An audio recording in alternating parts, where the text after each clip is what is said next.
Hello, I am back, and this video will be something a little bit different than normal. I'm going to be building a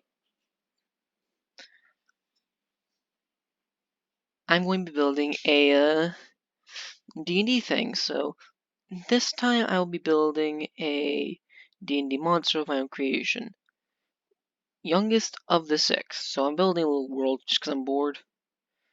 Half dragon, six greater avatars, so they're deities, and they're tied to this world I'm building. So the healthier the world gets, the more avatars these deities like Drarian can manifest. And yeah, so I'm gonna try and build one. So this is his first build. I already had a little bit of him ready.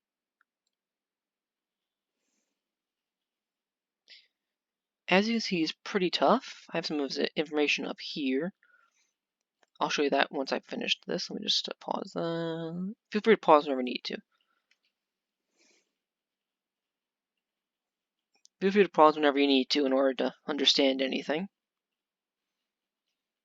Now, this little document sort of thing I made, personalities and stuff. Then there's this is actually how it works. See, this is actually a stat block I made just because I was bored, and it's easier. And I use it for players too, player characters. Multi attack. I'm getting a bit of lag. Sorry about that. Drarian makes, we'll say, 2 slam attacks, but his slam attacks will be very powerful because, as you can see, he's gargantuan, 40 by 40 feet. He's undead, immune to turn effects. He's not that high in AC for someone who's challenge rating 30, but he does have a lot of hit points, and he will have regeneration.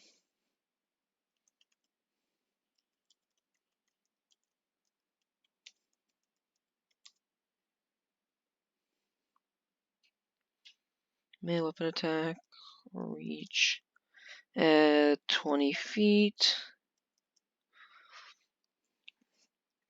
plus 19 to hit, deals, covers all that stuff, melee weapon attack, reach, because if I don't have a reach in, it's just range of 5 feet, otherwise it doesn't, it's just normal thing. Plus I need to hit, okay. I don't want to miss something obvious just for this, because I normally don't. We'll say 6d 10, wait, 60, yeah, 5d12 plus 10 bludgeoning damage on hit.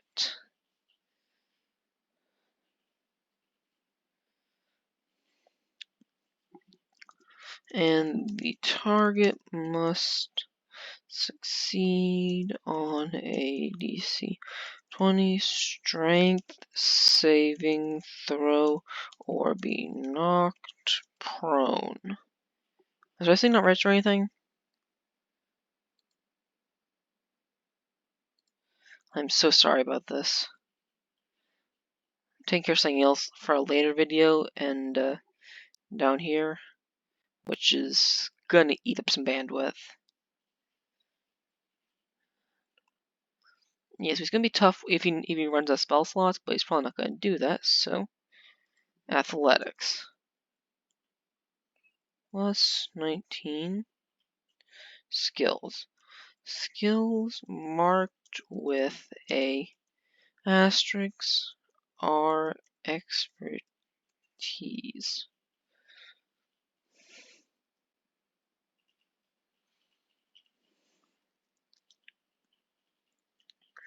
Arcana, so he'll technically have, I won't give him expertise for any that he doesn't really need it, because plus 19 is already perfect for that. And with plus 9, he doesn't really need it, but I'm going to put that little note in anyway. And he's like the Lich Keeper, as you saw earlier.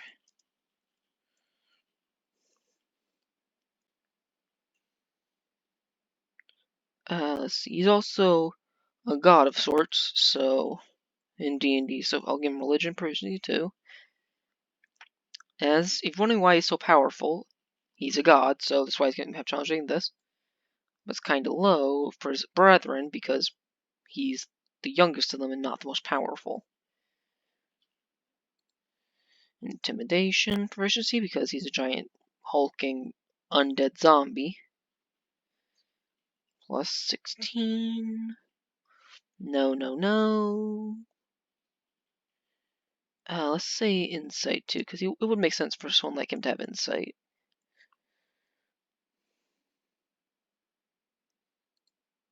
Medicine also makes sense. No, no perception. We'll end with those. I don't want to go overkill and give him every last one, but senses. Undead need all of them.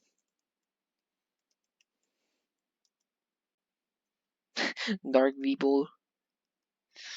No, that looks funny. No, I did not click that. Oh, this thing's silly. 300 feet. True sight. 90 feet. And now saving throws. I'll go back up to abilities in a second.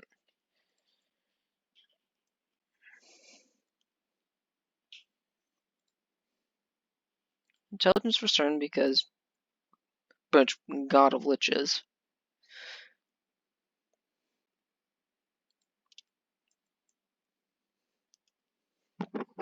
And that, but I'll leave his dex, wisdom, and charisma alone. Now I'm going to open up to the lich page in my monster manual, which is the 6th book down, so there we go. Got it. And just find lich on this. 202.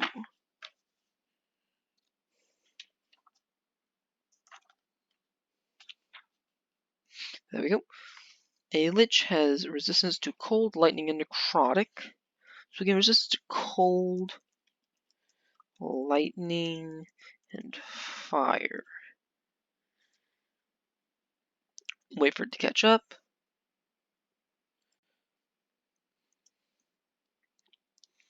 We'll give immunity to poison and necrotic.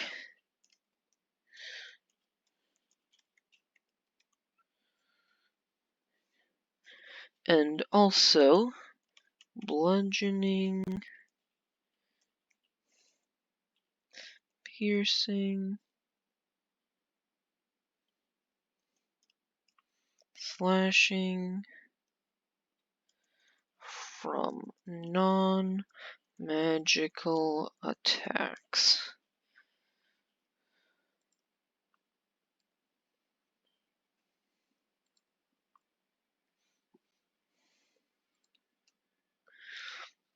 No vulnerabilities because that would be big counterbalance.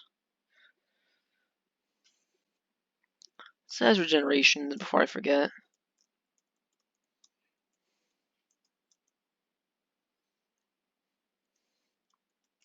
Drain regains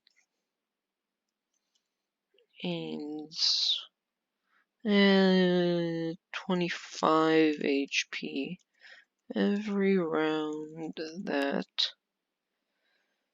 this feature functions.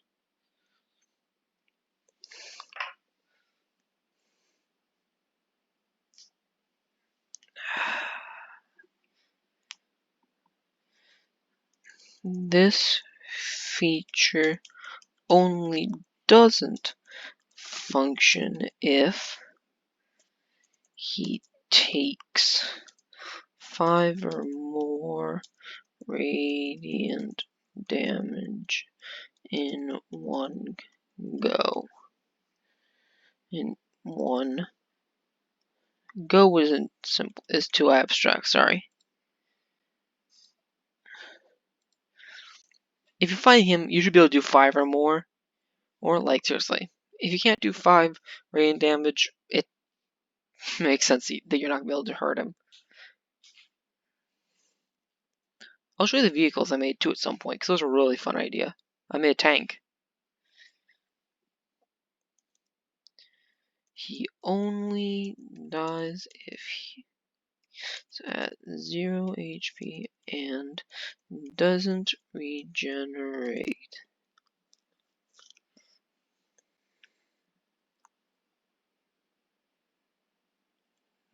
That looks good. Now then, for spells. I'll have to determine how many spells he gets, but first off, I'm gonna do this, right click, insert 2 rows below. You'll understand why in a second. Oh, come on. Delete row. I did not need that. Why did it do that? That's annoying. Okay. Legendary actions.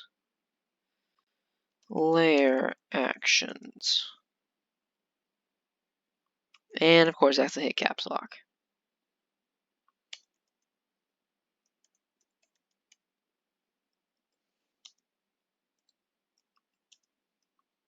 And I'm going to go up to, let's say, Saurian section.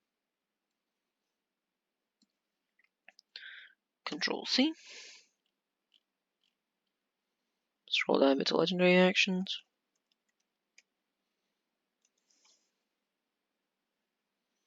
I'll set him down from 5 to 4. I'm pretty basing these guys off Tiamat. When in one of his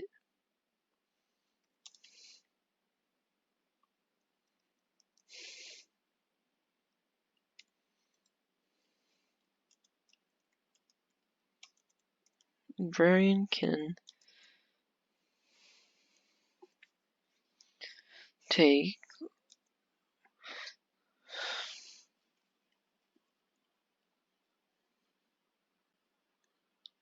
no, that's not right. There's an extra space there, I think. Yep.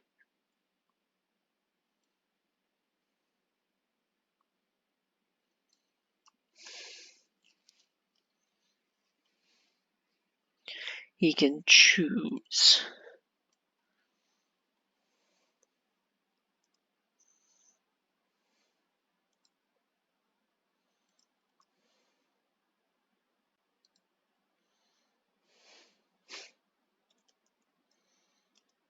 Actually, we'll change that to lumber.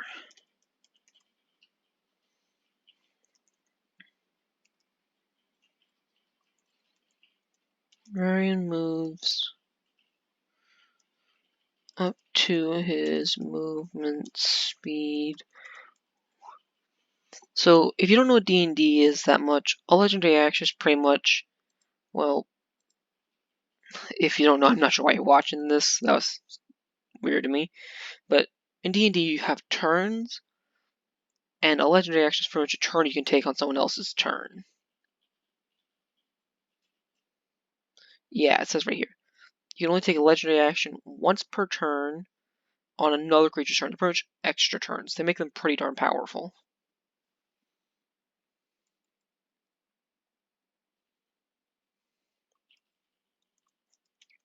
And the opportunity attacks that hit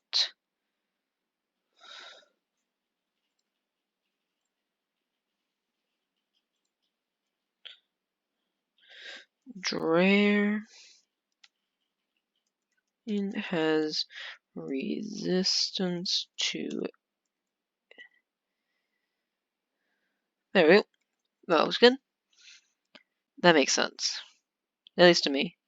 So, because he's moving, because he's such a tank that, yeah.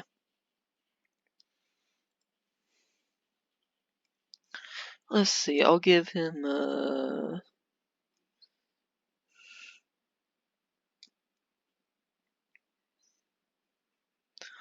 Yeah, I'll give him some fun abilities.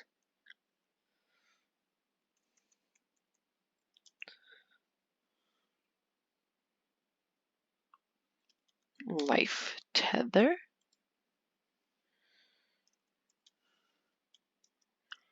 And chooses a creature within 120 feet. That creature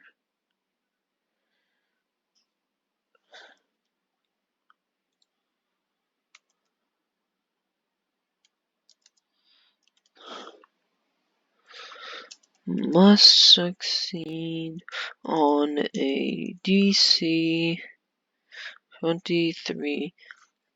I'm trying to make these DCs, which are what you have to roll to succeed on up on off the top of my head, because his spell saving DC is gonna be a nightmare. Like 27, that's not fair to force someone to roll non-stop. They'll make him way too powerful. Clarion's like the most powerful character I ever made. Well, not character, but NPC. I made a new spell, which I'll show you guys in a second. So,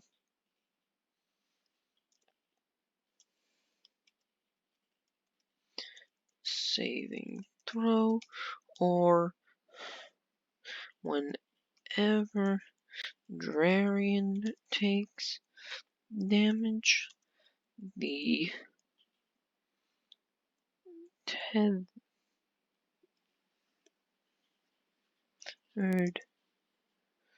creature takes half the damage. Rounded up. That looks good.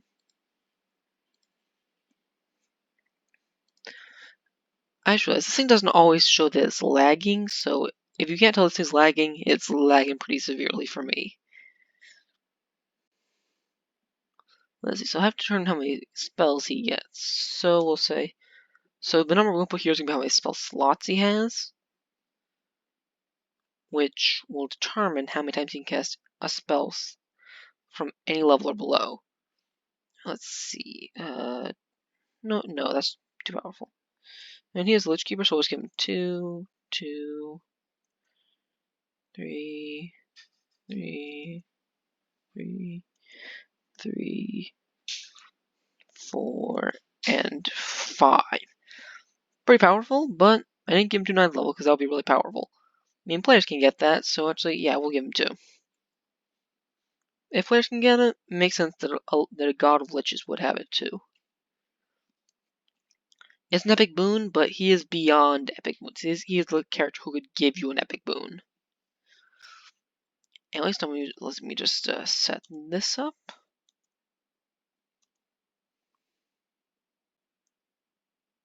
Crap.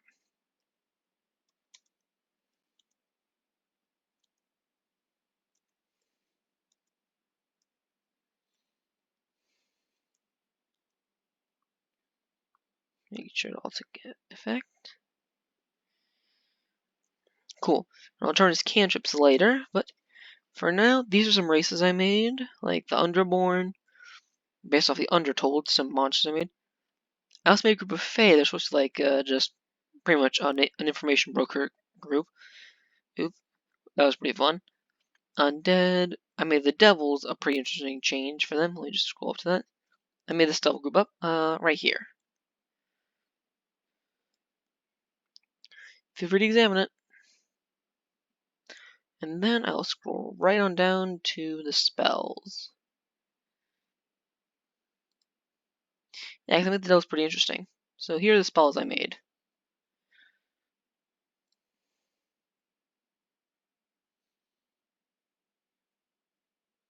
This one is one I'm not sure about, but these two are really fun ideas.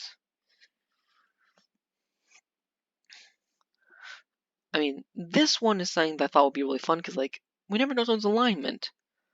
I made a lawful evil paladin once at a school, old game. Everyone's like, "Oh, pal, this is going to win the game." I was like, "Not for the reason you think," because we were all party of rogues. They didn't say they was going to win the game, but they were like, "This is going to be awkward," because they were all rogues. I was the paladin, like, oh no, it's gonna be so awkward. We're all chaotic neutral or evil, and I was like, well, may think I'm not. And like, but you're a paladin. I'm like, this is not 3.5 because I was the first only experienced player there, including the DM. Apparently, it was pretty funny. Oh yeah, I also made this. So how to play as a warrior of the 9 hells or 10 hells in D&D, in my version of D&D, because in D&D typically there's only 9 hells, but I made 10 for this game. I'll show you how it works in a second. So mortals start out as a hell's touched, and then because in D&D devils and demons are very different. Then devils start out as an infantry leader. Then you could become a special role, later the dragon, because because in this world dragons are highly respected because the gods are pretty much dragons in this world.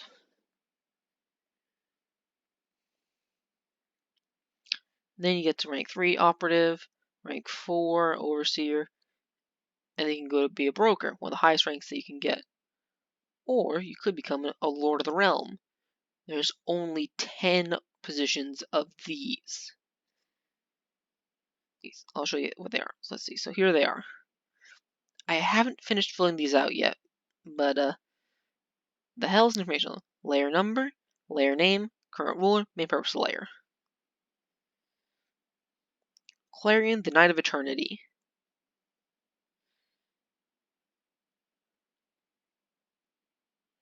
By the way, Shadar-kai are a type of elf. They're from shadow elves. Whereas most elves are ruled by emotion, or in the case of Eladrin, become emotion based on the seasons. Literally, I'm not making that up. They're weird. Your Shadar-kai are pretty much just devoid of emotion. Weird, right? And a lot of them actually reference each other, so see?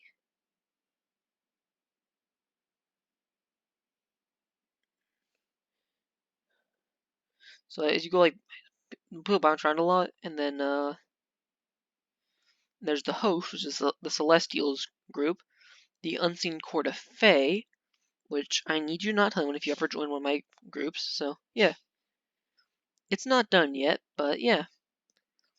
Unseen Fae Couriers are a group of, pretty much really fun. I pretty much weaponized Quicklings. That was a lot of fun. Information from player, there's the currencies.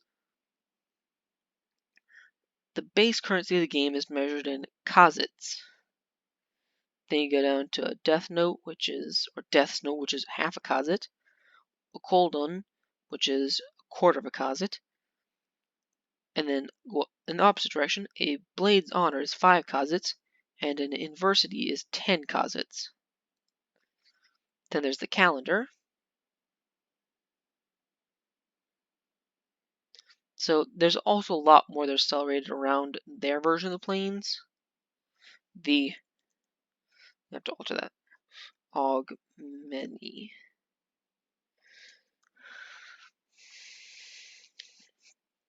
So these are different events they came up with. Dawn of the Light. There's Saurian. Yeah, Saurian created the sun.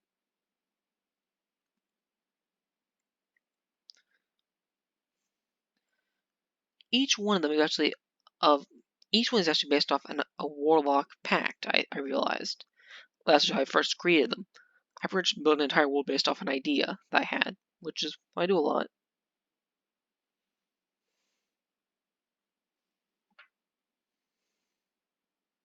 Go down a little bit further, and then let's go up a little bit more to so you can't see the Underborn. Yeah, so that's what you can see. Cool, right?